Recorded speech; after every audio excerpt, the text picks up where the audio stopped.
মাঝে মাঝে ইউলকা ফি কুলুবি রাসূলিল্লাহ, আল্লাহ রাসূল সাল্লাল্লাহু আলাইহি ওয়াসাল্লামের অন্তঃকরণে আল্লাহ তাআলা ঢেলে দিতেন ওহী। আচ্ছা, আবার কখনো কখনো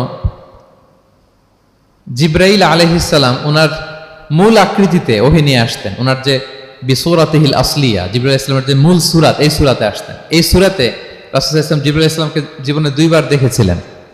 একবার ওই যে হেরা গুহার ওখানে দেখেছিলেন, আর একবার সেই সিদরাতুল মুনতাহায় মেরাজের রাতে দেখেছিলেন। 600 পাখা মেলে বিশাল আকৃতি নিয়ে পুরো দিগন্ত বিস্তৃত করে জিবরাইল আলাইহিস সালাম নেমে আসতেন। দুইবার এভাবে রাসূল সাল্লাল্লাহু আলাইহি ওয়াসাল্লাম দেখেছিলেন।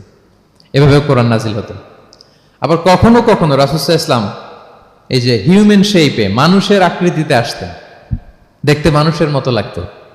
মানুষের আকৃতিতে জিবরাইল আলাইহিস সালাম এসে কোরআন পৌঁছে দিয়ে যেতেন। বিষ্ণু সাল্লাল্লাহু আলাইহি ওয়াসাল্লাম বলতেন, এই প্রসেসে ওহী রিসিভ করা আমার জন্য সবচেয়ে সহজ ছিল। এটা তো খুব স্বাভাবিক, ন্যাচারাল, যে একজন মানুষ এসে আমার সাথে কথা বললে মানুষ মানুষের সাথে কথা বলবে, এটা তো খুব ফ্লেক্সিবল হবে, কমফোর্টেবল হবে।